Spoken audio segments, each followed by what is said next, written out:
I selected him as the recipient of the chocolate cake because I knew he favoured it. You always choose chocolate cake, don't you? Mum warned, concerned about the caffeine content. Ignoring her advice, I swiftly exchanged my cake with Kevin's. Well, after a brief hesitation, I took a bite of the caffeine-laden treat while my mom continued to enjoy her own cake.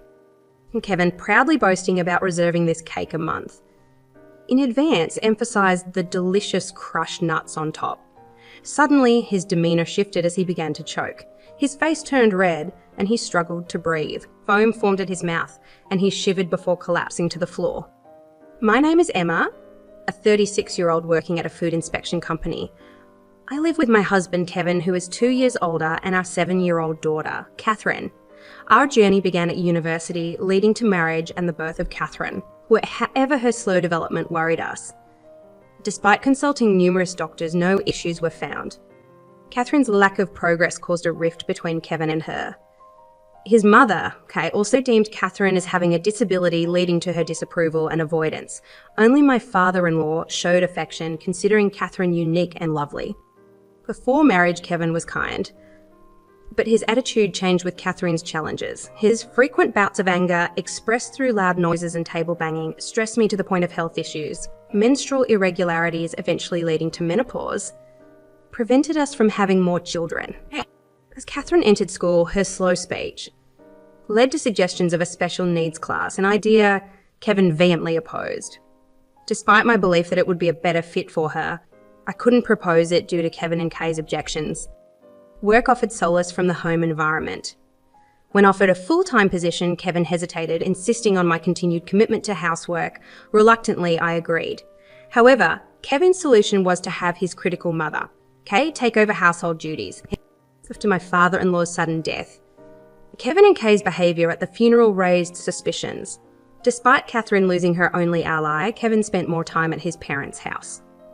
When I fell ill and asked for help, he refused, opting to stay away for a week. As my health improved, I received a job promotion, bringing both joy and the weight of added responsibilities in the midst of my challenging home life.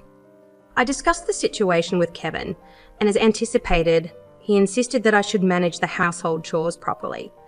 To add insult to injury, he gave me a mocking look and questioned whether I could handle the title of a section chief, claiming it was equivalent to his position. Kevin abruptly left the table and headed to the bedroom. The next day, Kay visited our house and Kevin pointed out the supposed mess, attributing it to my lack of effort in housework. Kay hastily entered, meticulously inspecting everything from the cleanliness of the windows to the folding of the laundry and water stains in the bathroom. She made me redo everything, and Caffeine started engaging in conversation with Kay. Caffeine approached Kay with a serious expression, asking her about the 4 main elements of happiness and inquiring about happy hormones. Surprised by Catherine's rapid-fire questions, Kay appeared bewildered. Catherine continued her passionate explanation about neurotransmitters, leaving Kay increasingly perplexed. Eventually, overwhelmed by Catherine's focus, a worn-out Kay went home. On my birthday, Kevin, returning from a business trip, surprised me by buying a birthday cake. A first since our marriage, this unexpected act puzzled me, as Kevin had never bought anything for Catherine or me before. During dinner, he showered me with overly sweet words, apologising for leaving household chores to me and promising to help more. While Kevin's words made me uncomfortable, I didn't want to spoil the moment.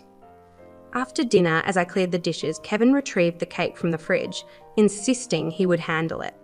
Although uneasy about his behaviour, I decided to call Catherine to join us. In Catherine's room, she warned me not to eat the cake, expressing urgency in her gaze. Trusting Catherine, I returned to the living room, where she insisted we eat without forks. I realised she had swapped my cake with Kevin's.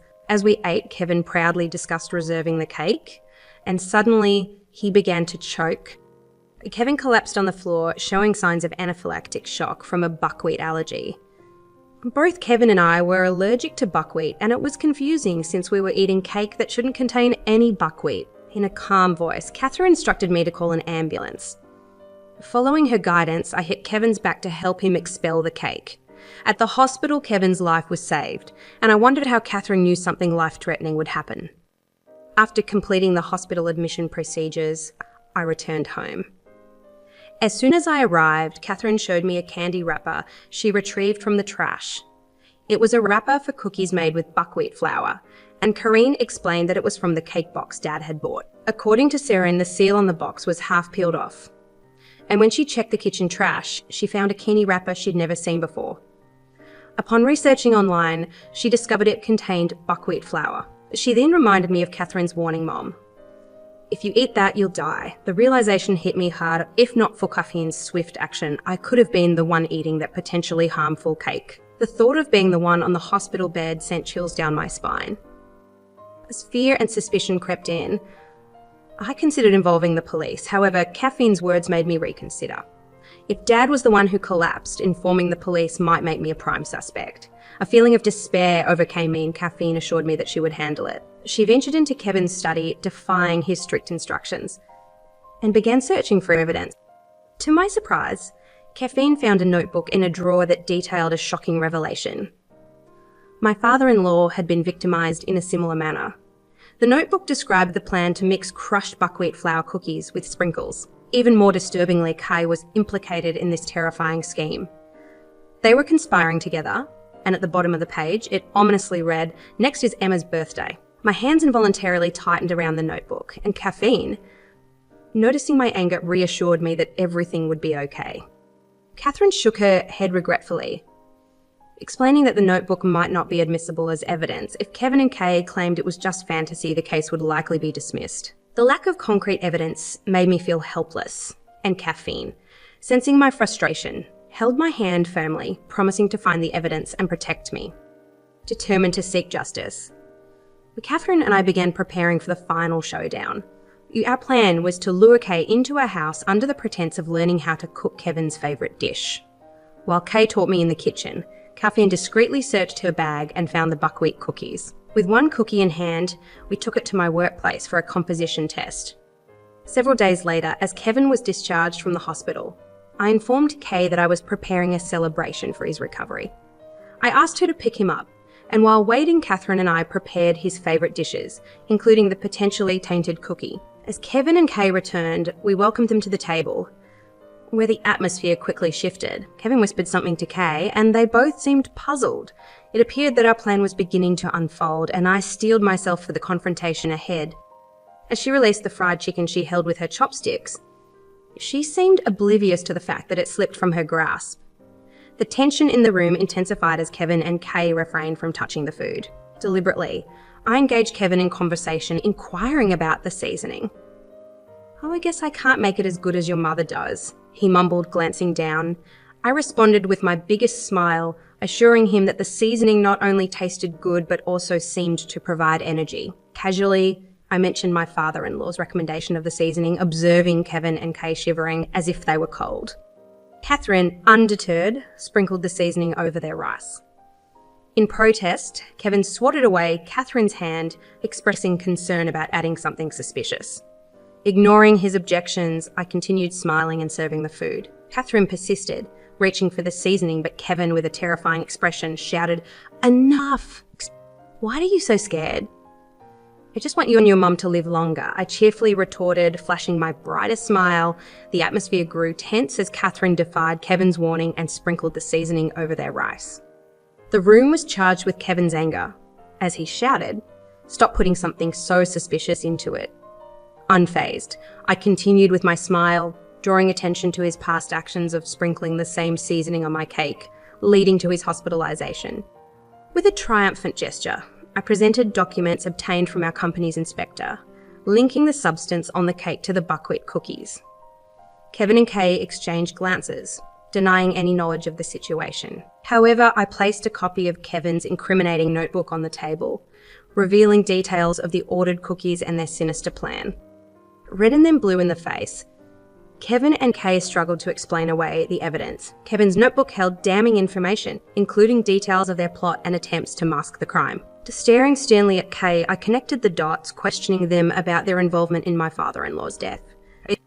Kevin finally admitted to his vengeful act, revealing his resentment towards my father-in-law's interference. Shocked and angry, I listened as he confessed to mixing the buckwheat cookies into the seasoning, targeting my father-in-law due to his disapproval of Kevin's relationship with his mother. Fueled by anger and disbelief, I declared their actions as a crime and threatened to report them to the police. In a desperate attempt to conceal evidence, Kevin snatched the copy of the notebook from the table, crumpled it, and possibly swallowed it. Catherine caffeine, and I stared in surprise at his desperate act. Caffeine calmly revealed that it was just a copy, and the original was safely stored elsewhere. She placed a voice recorder on the table, exposing their crimes from the beginning. As the evidence mounted against them, Kevin collapsed into his chair, realizing the gravity of their actions. With the truth exposed, the police took Kevin and Kay away. Their cries and protests echoed, but the evidence, including copies of the notebook, voice recordings, and purchase history, secured a guilty verdict. The legal proceedings led to my successful divorce from Kevin, who had to pay compensation, along with receiving $660 as compensation. I used a portion to build a grave for my father-in-law, a proper place for mourning. After the trial, Catherine and I reported the incident in front of my father-in-law's grave, seeking closure and justice. Later, Catherine shared an IQ test result, revealing her score of 135. Surprised and impressed, I learned about her enrollment in a school for gifted children, where she flourished in an environment that allowed her to study what she loved. Our life together became enriching, filled with happiness and improved well-being. Despite the challenges, living with Catherine proved enjoyable, and our smiles never faded.